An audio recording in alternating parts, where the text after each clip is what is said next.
कि बहुत सारे लोग इमाम हुसैन का गम मनाते हैं कि उनकी शहादत हो गई करबला में, उनके बच्चे शहीद हो गए और उनका पूरा खानदान जिस आजमाइश में मुब्तला था। ये सब बयान करने के बाद रोते हैं, धोते हैं, सब कुछ गम फितरी बात है, जो भी सुनेगा उसको गम होता है।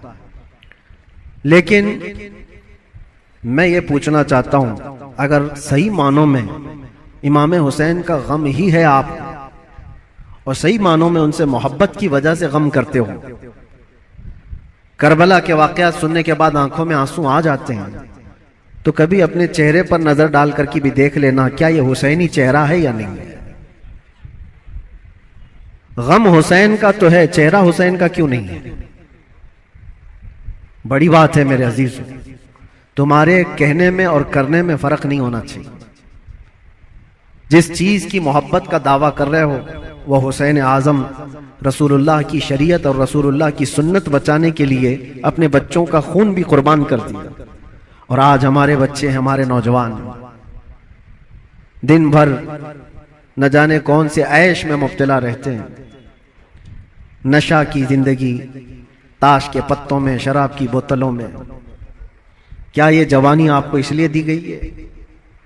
हुसैन आजम का जिक्र सुनने वाला कभी ऐसा नहीं कर सकता कि उसकी नशे से दोस्ती हो, कभी नहीं हो सकता।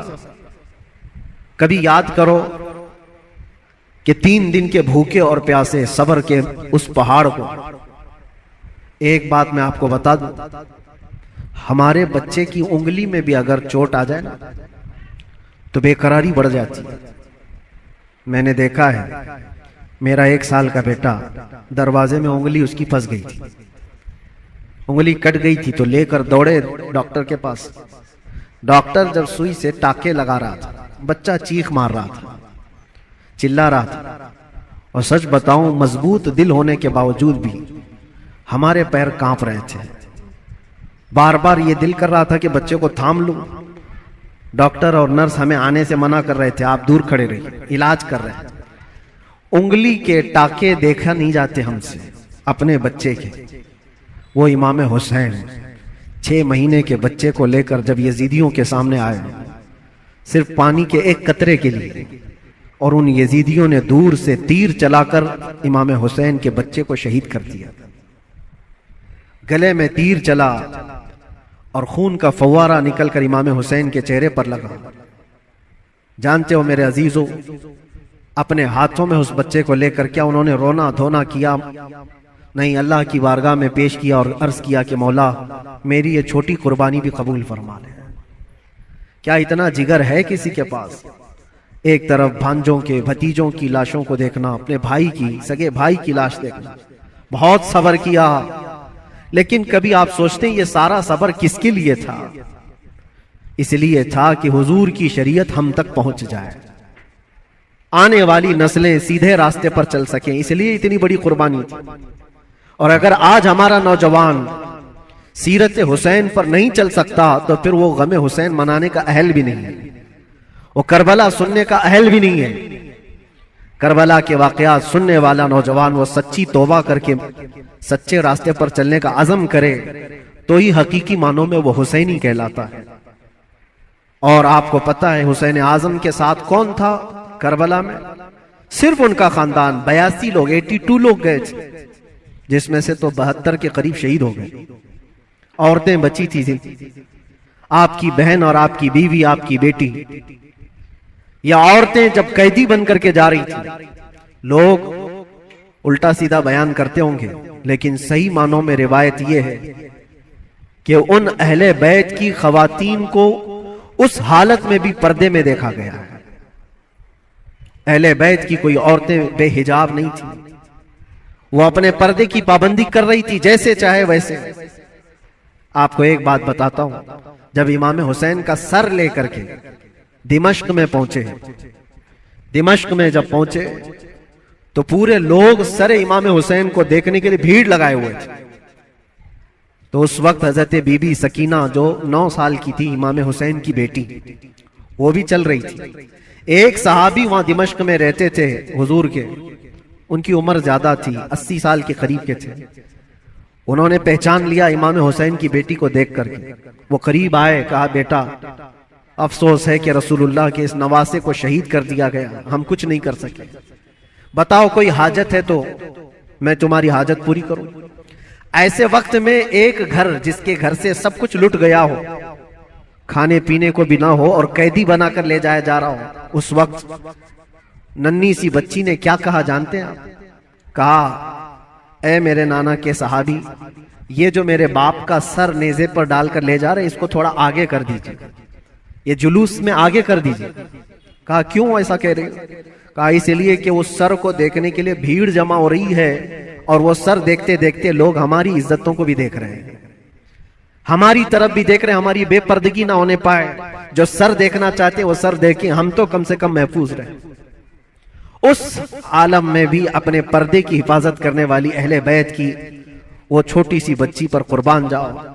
आज हमारी भी औरतें हैं, औरतों को इस करबला के वाक़े से ये सीखना चाहिए कि जितने ऐश परस्ती में दुनिया तुम्हें आज बाहर दावत देकर बुला रही है, मेरी बहनों, ये हकीकी जिंदगी नहीं, इस्लामी जिंदगी ये है कि रसूलुल्लाह सल्लल्लाहु अलैहि वसल्लम के अहले बैत से जुड़े हुए हर खातून ने ऐसी जिंदगी गुजारी है कि किसी अजनबी ने जिंदगी भर उनके किसी चीज को देखा नहीं है। अल्लाह करे कि हमें वो जिंदगियां नसीब हो।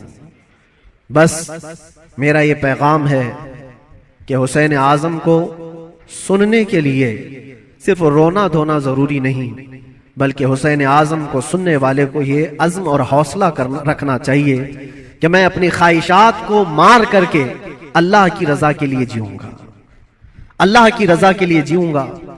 जो बुरी आदतें जिंदगी में आती हैं उसको तर्क करना ये भी एक बहुत बड़ा अज़्म है, एक बहुत बड़ा हौसला है।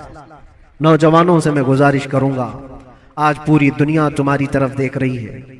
आज जानते हैं हमारी कौम को क्या क्या इल्जामात हैं कि नशा तुम्हारे यहां बिकता है, नशा तुम करते हो, झूठ तुम बोलते हो, चोरियां तुम्हारे मोहल्ले में हो रही है, बहुत सारी आवारगियां।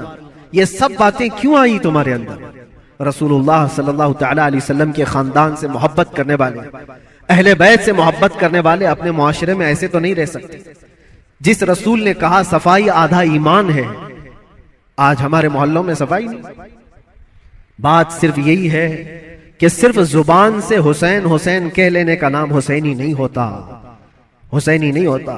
अपने अमल से यह साबित करके दिखाओ कि हम हुसैनी किरदार रखते हैं, यजीद से आज भी नफरत रखते हैं। और आखिरी बात, हुकूमतें सबकी जाएंगी, आज जो तख्त पर बैठे हों कल उतर जाएंगे। यजीद 3 साल तक हुकूमत किया, अपने 3 साला दौर में उसने बहुत जुल्म किया, लेकिन तख्ता खत्म हो गया, यजीद मर गया। मुझे बताओ आज पूरी कायनात में झंडा यजीद का लहराता है या हुसैन का लहराता है? वजह यही है, हक के लिए जो खड़ा हुआ रब ताला उसे कयामत तक जिंदा रखता है। इसीलिए हमेशा इस बात को याद रखो मेरे अजीजों, जुल्म करने वाले जुल्म करते रहेंगे, मसाइब आते रहेंगे, मुसीबतें आती रहेंगी, मशक्कतें आती रहेंगी। अंधेरा होगा तो अल्लाह ताला की तरफ से उजाला भी जरूर आएगा, उजाला जरूर आएगा। अल्लाह तबारक व तआला हक के साथ हमेशा कायम रहने की तौफीक अता फरमाए। बस मैं आज इतनी ही नसीहत पर अपनी गुफ्तगू खत्म करता हूँ और दुआ के लिए मैं हाजिर आया था। दुआ करता हूँ, मेरा एक छोटा सा ये मैसेज था, इसलिए कि मैं एक चीज आपको ये भी बता दूं कि मैं आपकी इसी जामा मस्जिद का इमाम भी रह चुका हूं अल्हम्दुलिल्लाह। हमारे बच्चे यहाँ पर हैं, हमारे बरसों से सुनने वाले सामाईन यहाँ पर मौजूद हैं। हो सकता है कुछ लोगों के लिए नया होगा मैं, लेकिन चूंकि 15 साल गुजर गए तो 15 साल में बहुत सारे मामलात भी गुजर जाते हैं। कुछ लोगों ने हमारी इमेज को, हमारी छवि को बहुत बिगाड़ करके पेश किया गया है। ये आएंगे तो हलचल मच जाएगी, ऐसा होगा वैसा होगा, भड़काऊ होगा। मेरे अजीजों, एक बात याद रखो, जो हुसैन आजम से ताल्लुक रखता है वो कभी भी आतंक से ताल्लुक नहीं रख सकता, उसका कोई ताल्लुक नहीं होगा। हाँ, जो यजीदी होगा वो यजीद के किरदार के साथ जुल्म कर सकता है, लेकिन हुसैन आजम के किरदार को सीने से लगाने वाला वो अपने ऊपर मुसीबतों के पहाड़ उठा तो लेगा, लेकिन फसाद और फितना मचाने की कभी कोशिश नहीं करेगा। अल्हम्दुलिल्लाह आज मैं ये आपके सामने इसलिए इजहार के साथ कह रहा हूं कि हमारा मकसद किसी भी जगह पर फितना फसाद फैलाना नहीं है, लॉ एंड ऑर्डर को खराब करना नहीं है। हम अपने जुबान से जो भी बात अर्ज करते हैं वो हक के लिए बात अर्ज करते हैं, नौजवानों की इस्लाह के लिए करते हैं। यहां पर बड़े लोग गवाह होंगे इसी मस्जिद के वो बच्चे जो 24 घंटे नशे में रहते थे, अल्हम्दुलिल्लाह 60 से ज्यादा नौजवान मेरे साथ इसी मस्जिद में एहतिकाफ पे भी बैठे थे, जानते होंगे पुराने लोग। और अब तो बच्चे बड़े भी हो गए और यहां तक कि मस्जिद की कमेटी में भी आ गए। बहुत सारे लोग, बचपना होगा, जवानी आएगी, बुढ़ापा भी होगा। पहले के लोग भी यहां पर जो मुझे जानते हैं, हमारा एक ही मकसद होता है, एक ही मकसद है। वो मकसद क्या है कि मोहम्मद से वफा तूने तो हम तेरे हैं। ये जहां चीज है क्या, लौह कलम तेरे हैं। बिगड़े हुए रास्ते तुम्हें वहां से निकाल कर लाना, उस रास्ते पर तुम्हें कायम रखना जो रास्ता तुम्हें सीधे इस मस्जिद से लेकर मदीने तक पहुंचा देता हो, ताजदारे मदीना सल्लल्लाहु अलैहि वसल्लम के कदमों तक पहुंचाता हो, उस रास्ते पर तुम्हें लाकर खड़ा करना। बस ये हमारा मकसद है। बाकी किसी को जोश दिलाना, किसी को उकसाना, किसी को फितना और फसाद में लाना कभी हमने पहले ना किया था और ना ही करना है। हाँ, अगर किसी को ऐसा लगता हो तो ये उनकी खाम ख्याली है। बस हम तो ये कहेंगे, या रसूल अल्लाह, तेरे गुलामों का नक्शे कदम है राह खुदा, वो क्या बहक सके जो ये सिर्फ चुराग लेके चले, वो क्या बहक सके जो ये सुराग लेके चले। बस आखिरी मैसेज यही है कि मोहम्मद से वफा तूने तो हम तेरे हैं। ये जहां चीज है क्या, लौह कलम तेरे हैं। जिंदगी तुम्हारी अपनी नहीं है, ये अल्लाह के रसूल के लिए दी हुई जिंदगी है। मेरे मुर्शिद गिरामी हुजूर ताजुश शरिया बदरुत तरीका रहमतुल्लाह तआला अलैह ये कह करके गए, जिंदगी ये नहीं किसी के लिए, जिंदगी है नबी की, नबी के लिए। ना समझ मरते हैं जिंदगी के लिए, जीना मरना है सब कुछ नबी के लिए। लब्बैक या रसूल अल्लाह।